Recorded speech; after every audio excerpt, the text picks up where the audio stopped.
Once upon a time, in the animal kingdom of Azara, a beautiful sleepy kingdom of about 2,000 people, humans lived in harmony with all kinds of animals. In this kingdom, humans interacted with animals peacefully. They enjoyed each other's company and could engage in conversation and communicated so well. The land was blessed and prosperous.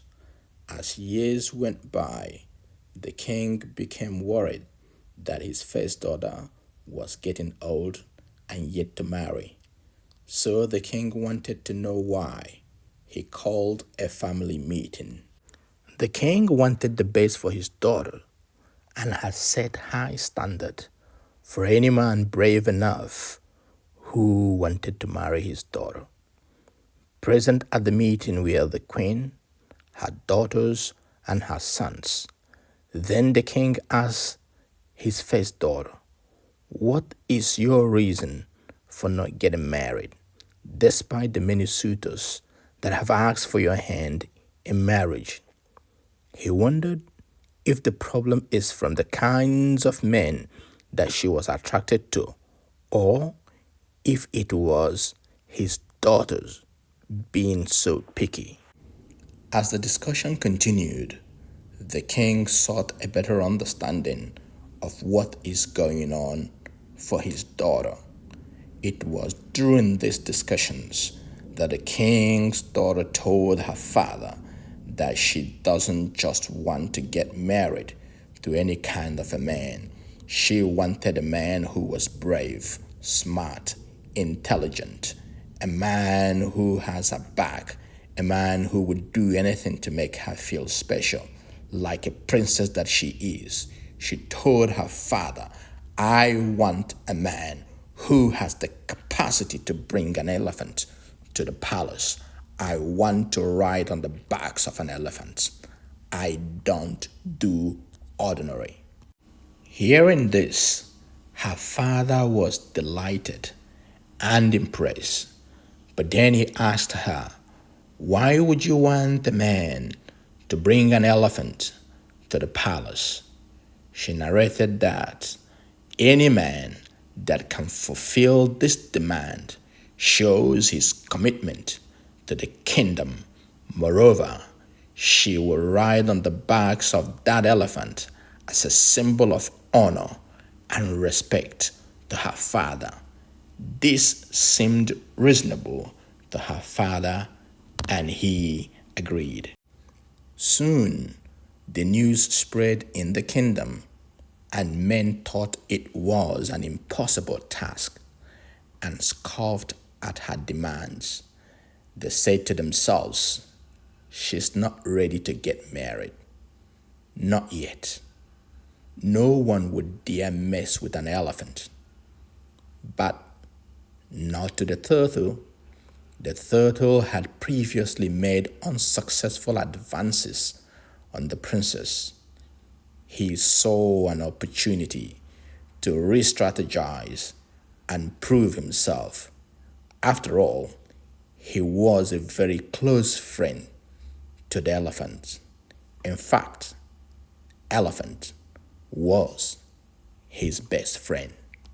One day, the turtle visited the elephant at his home. They got talking, and during their conversation, the turtle told the elephant, "Do you know that the king will be celebrating his birthday soon?" The turtle replied, "I have no idea." "How did you know about this?" The turtle replied, "I heard it from the king. He has sent me especially to you. You have been invited to this special occasion. The king is proud of you and what you represent. Your presence matters to him. You are a remarkable person, very distinguished. You are generous and gentle. You have wonderful charisma." The turtle hyped up the elephant and made it to understand how important he was to the kingdom and how majestic the king views him. The turtle added, "You have been made the chairman of this special occasion. Therefore, you must be there." The turtle handed the elephant an invitation card from the palace. The elephant felt so happy that its effort has been recognized by the king. The elephant has always wanted to marry the king's daughter, but didn't know how to go about it. It felt this was his opportunity to get close to the king's daughter and win her heart. The elephant was a large animal that threw its weight around. Therefore, all the other animals feared his presence, but not to the turtle, who understood how to massage its ego. The turtle had a huge advantage over all the other animals because the turtle was close to the elephant and knew him much more than all the other animals in the kingdom. The turtle, being sluggish to walk, eat, run, and swim, relied on its cunning ability to exaggerate, manipulate, and gaslight.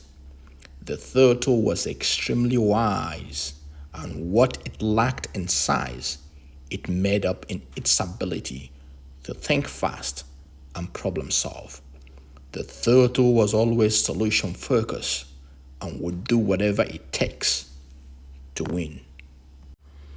After the discussions between the turtle and the elephant, the turtle went back to the king and told the king that in the coming days he would come to marry his daughter.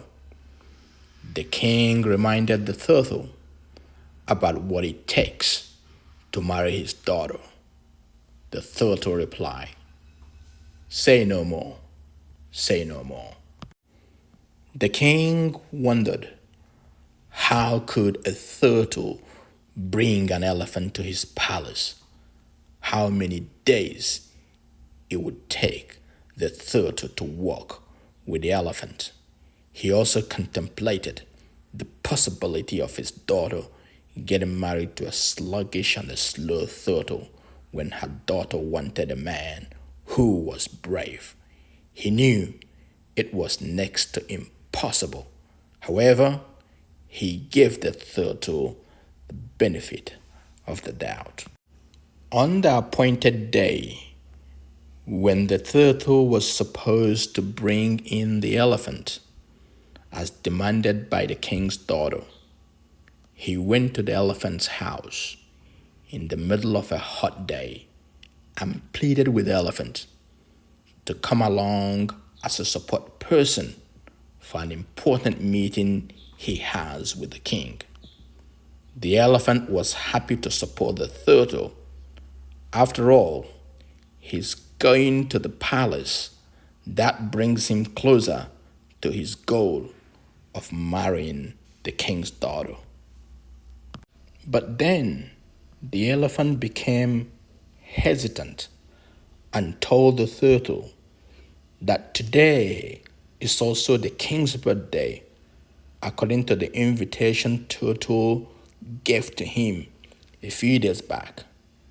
"I am the chairman of the occasion. I can't afford to be late for the king's celebration."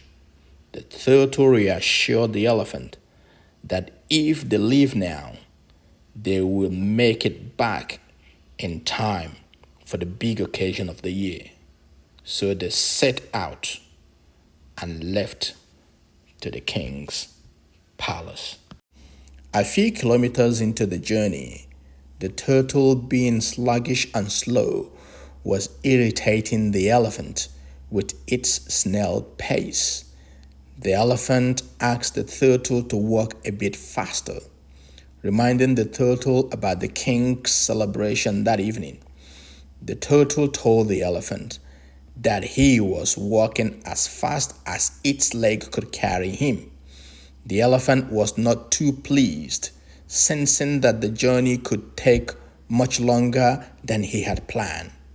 The elephant kept asking the turtle to hurry up, but the turtle was having none of it. Instead, it slowed down even more. Seeing that the elephant is getting frustrated, the turtle suggested and begged for special consideration. The turtle said to the elephant, "Given that you have long legs and you walk faster than I do, why don't I climb your back? That way, I'm not slowing you down." Without hesitation or a second thought, elephant agreed for turtle to ride on his back.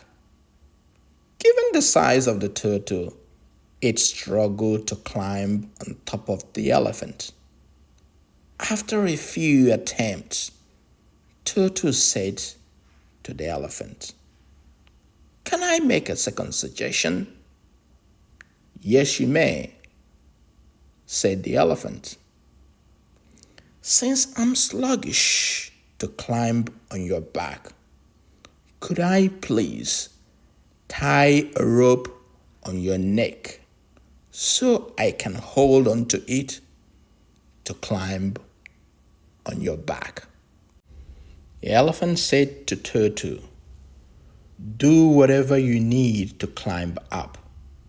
We are running late."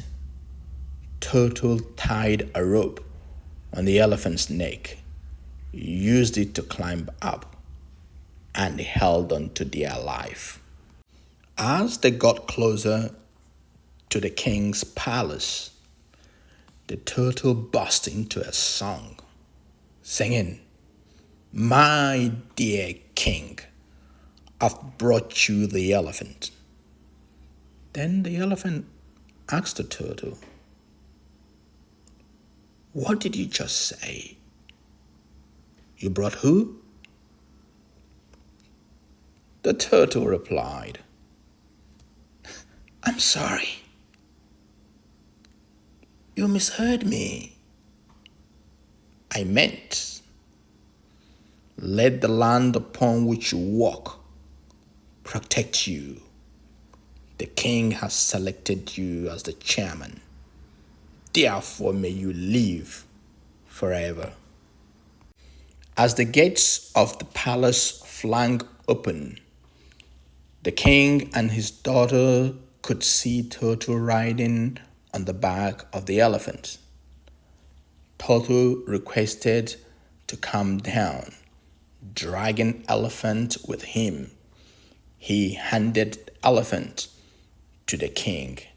The turtle shouted, "My king, this is an elephant that your daughter requested. Now, may I have my bride?" Elephant screamed in disgust and disbelief, but it was too late.